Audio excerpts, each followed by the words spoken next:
RTP. Le damos la bienvenida a Leonardo Gómez Ponce, periodista de investigación enfocado en la fiscalización de recursos públicos, director de la Unidad de Investigación Tierra de Nadie. Con él hablaremos sobre el operativo Apolo realizado en Durán, sobre las instituciones municipales. Bienvenido, estimado Leonardo, a la mañana en RTP. Pues gracias por la invitación, es un gusto para mí saludarles. Igualmente, coméntenos, quizá para entrar en contexto, ¿no?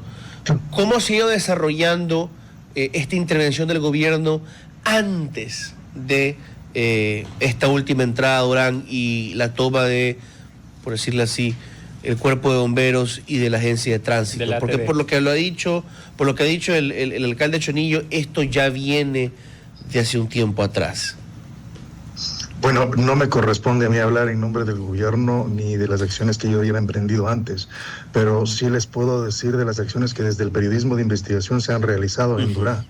La información que se ha revelado ahora con los operativos en cuanto a la cooptación de la agencia de tránsito, del cuerpo de bomberos, incluso del registro de la propiedad que no se ha mencionado en el último operativo, fue revelada ya por la Unidad de Investigación Tierra de Nadie hace más de un año. Y hemos realizado investigaciones ya por más de 3 años. No es una información menor, ha sido reconocida en el ámbito internacional y ha sido utilizada incluso por organismos internacionales para la elaboración de planes como el Plan de Convivencia Ciudadana que organizó la ONU con el mismo municipio de Durán. Entonces, respecto a los operativos, ¿cómo se organizó? Desconozco, pero aún así felicito muchísimo el tema de la intervención, dado que ya había demasiadas alertas y ahora en la mañana con bastante satisfacción hemos visto que ya se ha tocado a los nombres de los clanes familiares del narcotráfico que estaban presentes en el municipio de Durán y que, como ya lo dije, pues fueron reveladas por investigaciones periodísticas desde el año pasado en informes publicados por Tierra de Nadie y también por Inside Crime. Correcto, pero yo creo que igual es importante, ¿no?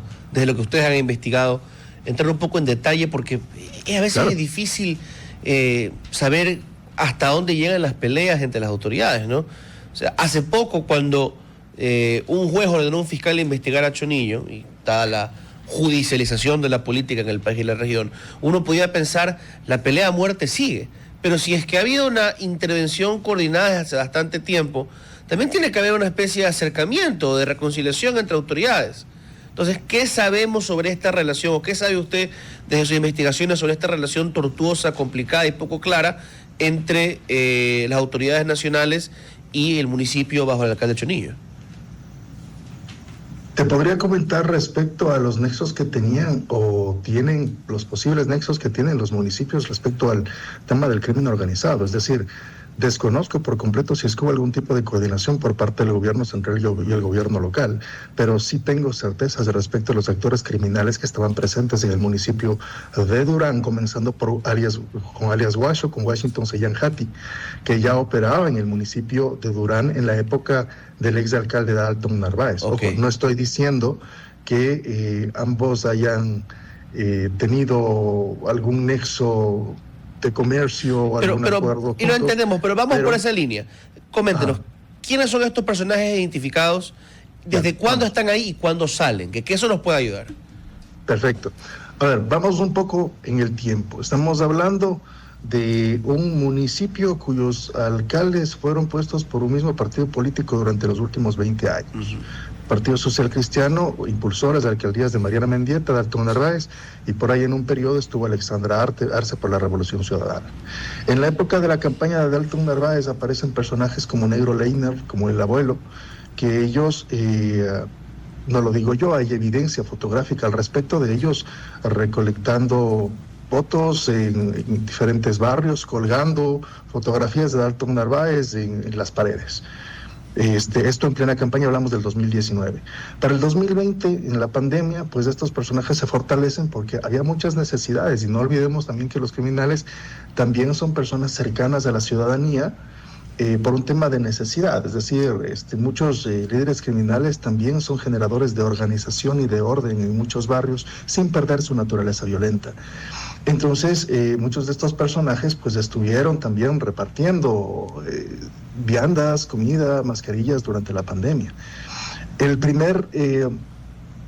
La primera evidencia que llegamos a rastrear del narcotraficante ya fallecido, asesinado, fue baleado en Durán, Washington Seyhan Hati, fue entre julio y septiembre del 2021, si no me falla la memoria, en donde él es capturado con 2 toneladas de droga en la zona industrial de Durán. Su presencia, de acuerdo a las investigaciones realizadas, como veo, investigaciones periodísticas, pues revelaron que él tenía una presencia bastante fuerte y una influencia bastante fuerte en las operaciones del municipio de Durán. Ojo que digo en las operaciones, no directamente del alcalde, que actualmente está preso. No quiero ganarme demandas por interpretaciones que puedan salir de mis declaraciones. Pero él tenía un poder en cuanto a las estructuras. Si alguien quería que le ayude con un trámite, pues iba donde Guacho para que le ayude a poder, registrar un título, obtener algún beneficio, y esto se daba en todas las entidades cercanas al gobierno local. Principalmente en el registro de la propiedad, en donde se ha jugado con los durandeños respecto a la legalización de sus tierras. Lo han utilizado como una forma de extorsión. Ahora, hay un cambio de liderazgos criminales que va un poco a la par del cambio de mando institucional en la alcaldía. Nuevamente, no digo que sean amigos con los alcaldes, pero aún así hay fotos, por ejemplo, hay fotografías que han sido reveladas por tierra de nadie, en donde está el exalcalde Dalton Narváez sentado con diferentes funcionarios, incluido el narcotraficante Washington Seyhan Hati, bebiendo en un ambiente común. Al cambio de mando sale Dalton Narváez y entra Luis Chonillo. Washington Seyhan Hati es asesinado en Guayaquil.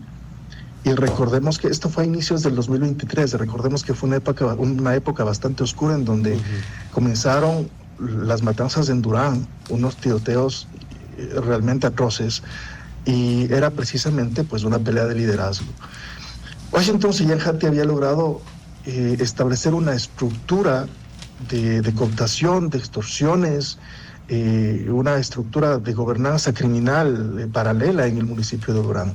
Esa estructura ya estaba ahí cuando aparece Negro Tulio, y Negro Tulio, a la muerte de Washington Seyhan Hati, toma el mando, y él hereda y toma el control de toda la estructura que ya estaba instaurada en el municipio de Durán, y continuó administrándola, incluso, me imagino, desde la cárcel, durante la administración de el alcalde Luis Chonillo.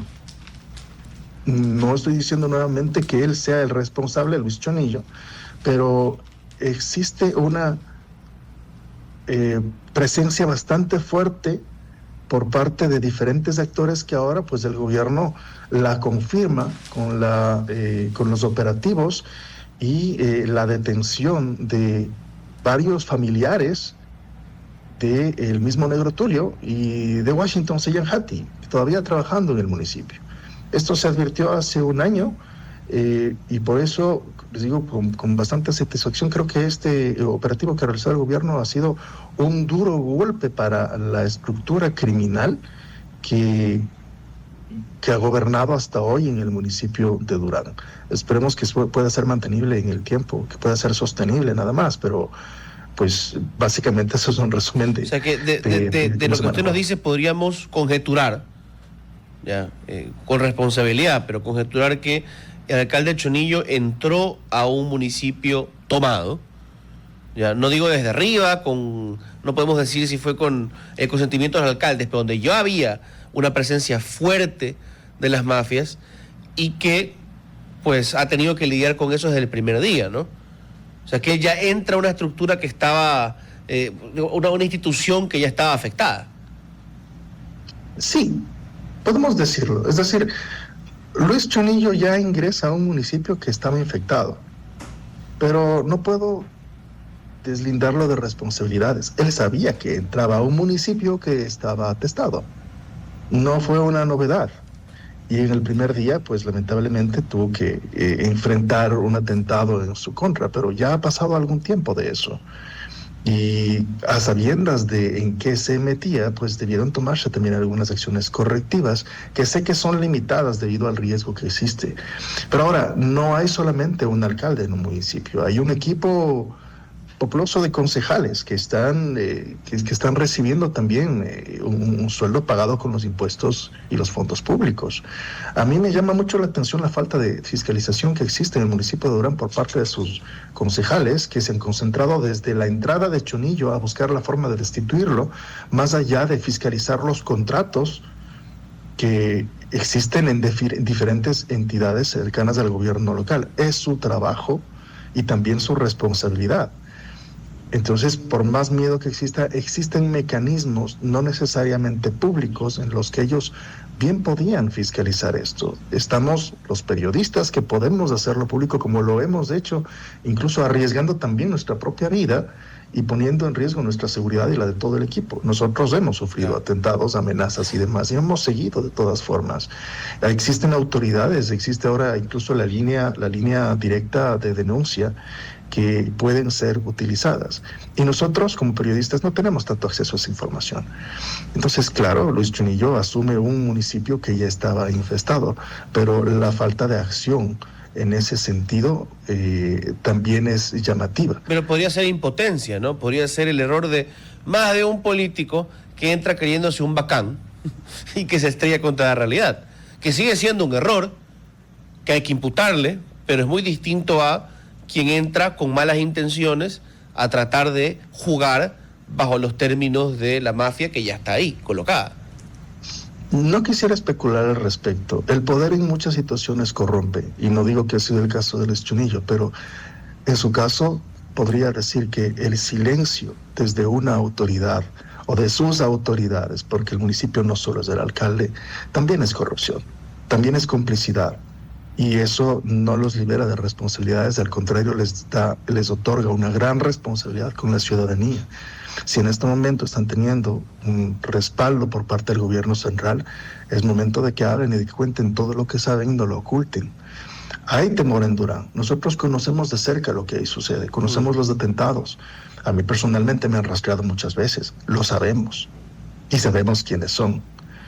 Pero aún así existe una voluntad ferviente de cambiar las cosas. Y esto quizás es bastante idealista, pero no es político. Lo entiendo. Es real, es lo que está pasando en Durán. La situación de la gente en Durán realmente es muy dolorosa. Y cada día que sigue así la situación, con los servicios básicos, con la seguridad, es una derrota para todo el Estado ecuatoriano. Y Ojalá el reclutamiento cambie. además, que afecta bastante a los jóvenes allá. Le agradecemos, estimado Leonardo, por haber venido a nuestro programa por la vía digital. Esperemos poder conversar con usted en otra ocasión para poder ver un poco más de cerca la difícil realidad del Cantón Durán. Buen día para usted. Estoy a sus órdenes. Gracias. RTP